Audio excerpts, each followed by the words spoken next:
You know Well, what? I've heard enough to authorize here.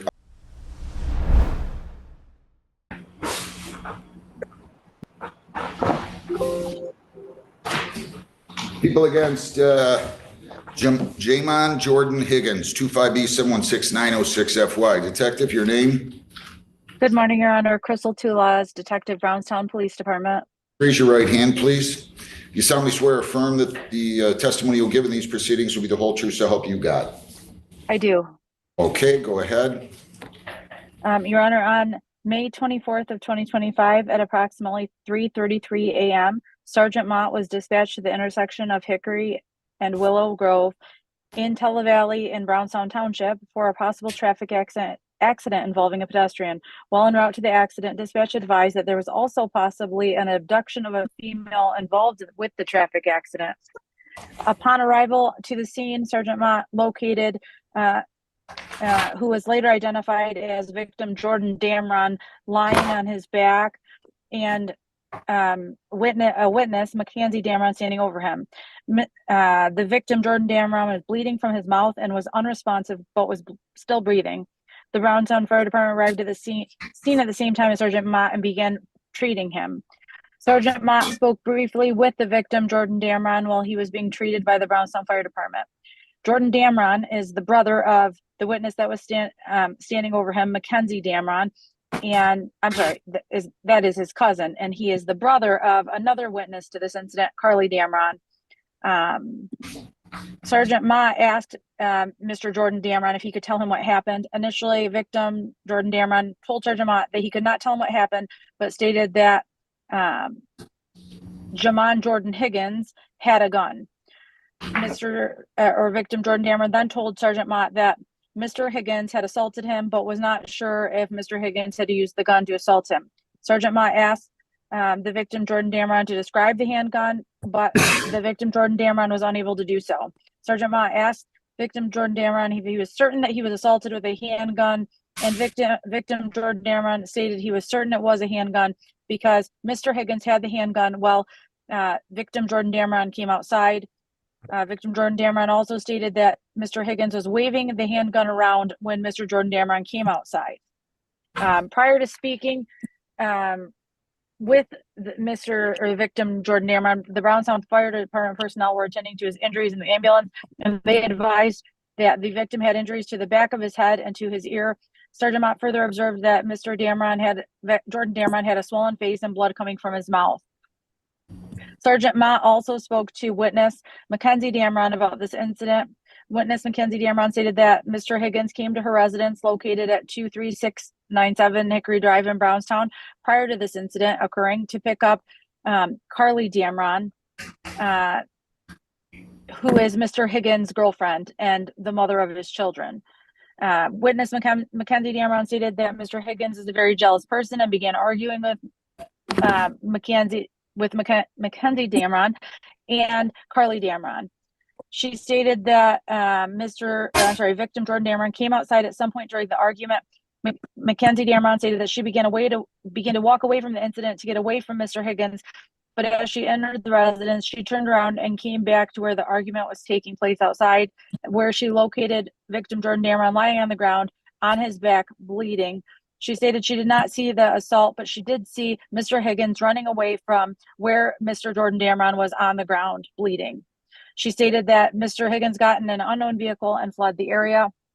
Witness Carly Damron, who is the sister of victim Jordan Damron, was also interviewed. She stated that she had been at the bar earlier in the night with victim Jordan Damron to celebrate his birthday.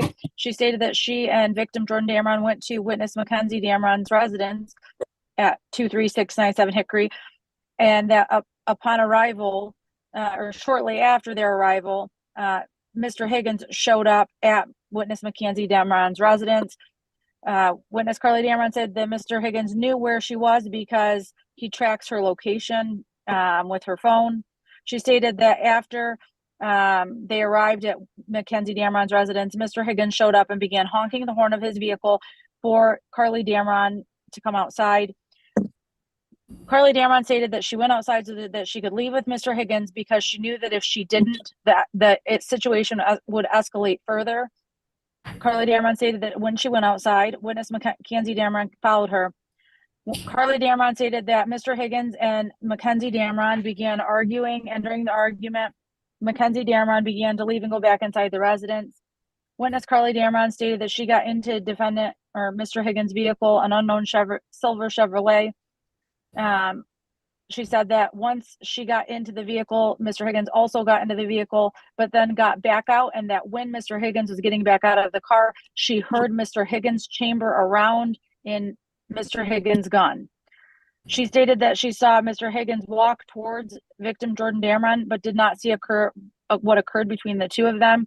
She stated that Mr. Higgins got back into the vehicle, and Mr. Higgins told her that, quote, "I knocked him out." Witness Carly Dameron went on to state that she does believe that Mr. Higgins would have used a handgun to assault victim Jordan Dameron, but she was uncertain if Mr. Higgins used the gun to assault Mr. Dameron during this incident. Sergeant Mott requested that dispatch run a check of Mr. Higgins to determine whether or not he had any registered firearms. The results did show that Mr. Higgins had a CPL and 2 handguns registered to him, a Springfield Armory XD9 16-shot semi-automatic pistol, and a Keltec PF9 9-shot semi-automatic pistol. Following the initial investigation, Officer Walker traveled to Coral Trenton Hospital, where he photographed victim Jordan Dameron's injuries. While at the hospital photographing those injuries, Officer Walker made contact with witness Anna Dameron, who identified herself as victim Jordan Dameron's mother. Anna Dameron stated that following this incident, her daughter Carly Dameron called her and told her that while she was still in the vehicle with Mr. Higgins, Carly Dameron told Anna Dameron that Mr. Higgins had struck victim Jordan Dameron with a baseball bat. Witness Anna Dameron stated that she heard a male whose voice she recognized as Mr. Higgins in the background state that he did not hit him with the bat, he hit him with his gun.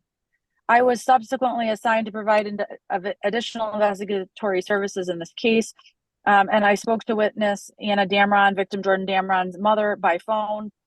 During this conversation, witness Anna Dameron had reported that the doctors treating victim Jordan Dameron diagnosed him with a subarachnoid brain hemorrhage and 2 fractures to his jaw.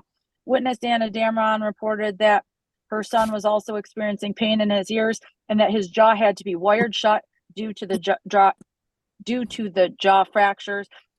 Witness Anna Dameron also expressed that the doctors had indicated to her that the injuries were likely caused by blunt force trauma from a foreign object, potentially a firearm.